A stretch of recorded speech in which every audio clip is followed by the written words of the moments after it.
Shireen, I think we've lost the connection with our guest right now. But I guess... Yeah.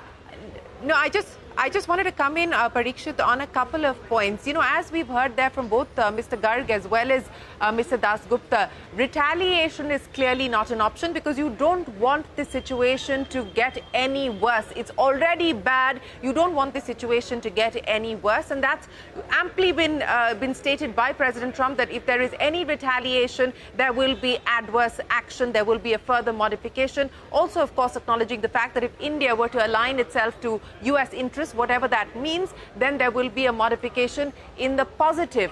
But, you know, what I want to underscore here is a couple of things that we heard Jayant Dasgupta talking about. One, what happens to Indian exporters if this tariff rate were to continue?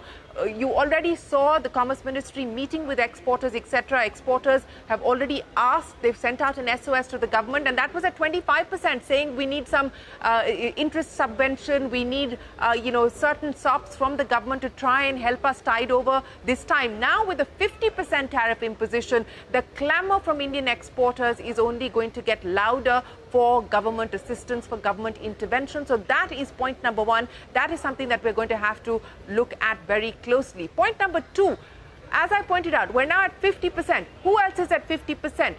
Lula and Brazil. What has President Lula said? President Lula has basically said that we are not going to engage with the U.S. to try and get any kind of concessions at this point in time. Brazil is holding its ground. President Lula has also said he's going to try and reach out to leaders, including India and Prime Minister Modi. How do global equations shape now with the rest of the world engaging with each other? China and India, can this perhaps bring the two closer together? We are also seeing today talks on in Russia.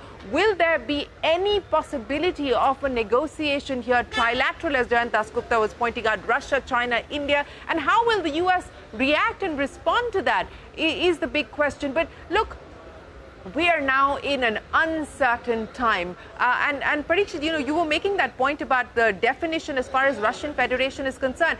Have they sanctioned Russian oil? No, they haven't, right? Does the order talk about sanctioning Russian oil? Unless I missed out on that, Parikshit, does it talk about sanctioning Russian oil?